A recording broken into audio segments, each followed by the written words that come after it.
Ask a room full of people if they're a better than average driver. Almost every hand goes up. That should be impossible. It isn't. Here's a game that works almost every time. Ask any group of people to raise a hand if they're an above average driver, and nearly every hand in the room goes up. People are quietly, deeply convinced that they, personally, are one of the good ones. The idiots apparently are all in the other cars. And this isn't just a hunch. Back in 1981, a psychologist named Svenson ran what became the classic study with 161 drivers.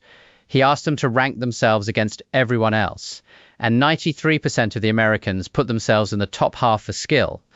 A separate study a few years later found the same thing, about 80% rating themselves above average, which is a lovely trick, because by definition, only half of any group can actually be in the top half, and it runs deeper than a cheerful show of hands. All the way back in 1965, two researchers, Preston and Harris, did something a little brutal. They interviewed drivers lying in hospital beds right after a car crash.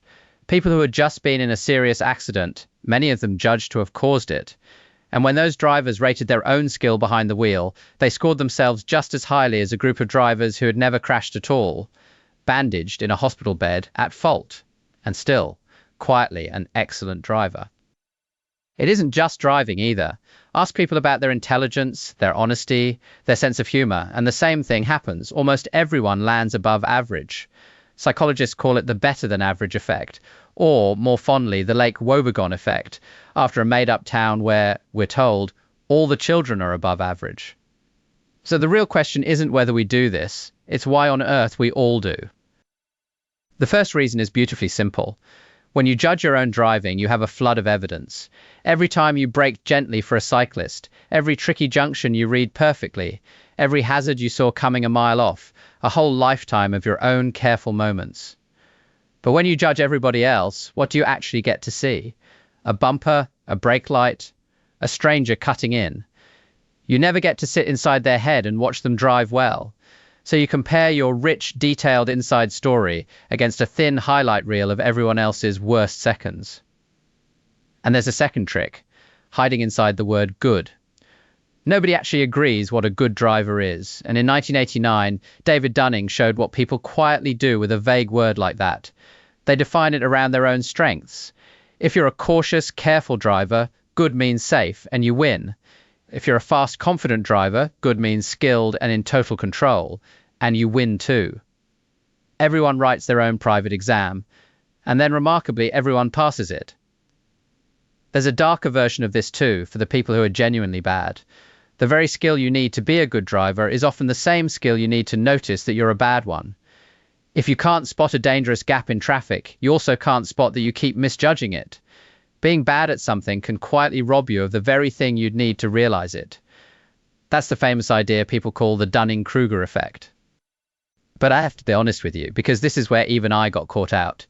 That famous Dunning Kruger chart, the one you've seen absolutely everywhere, it might be, at least partly, a mirage. Starting around 2016, researchers like Edward Nuhfer and later Gignac and Zajankowski showed something uncomfortable.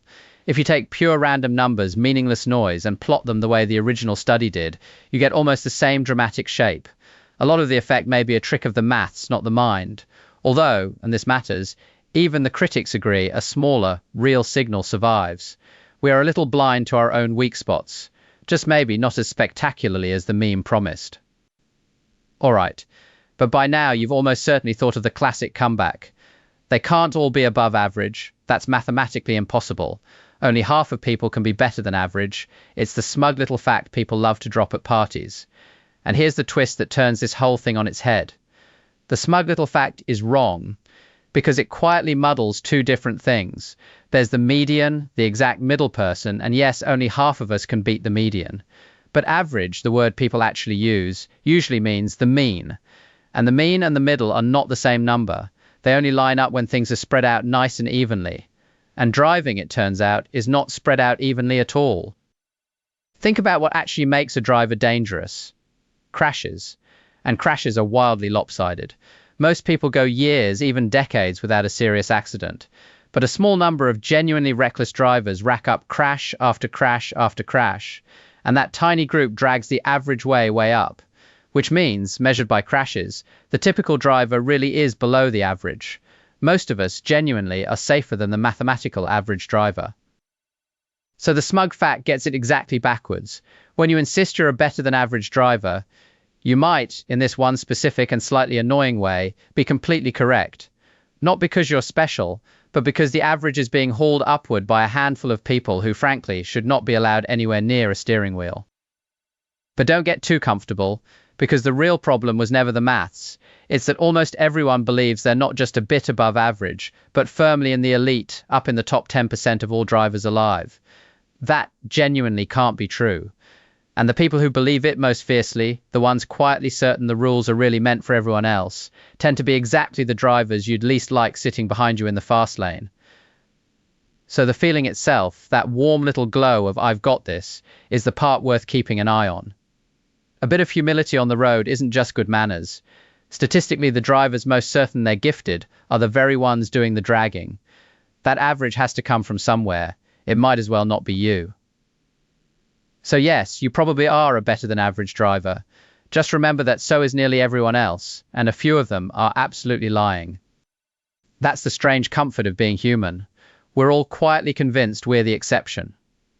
Next time, another involuntary little glitch your body does, and then refuses to explain why we hiccup, and why the leading answer reaches all the way back to fish.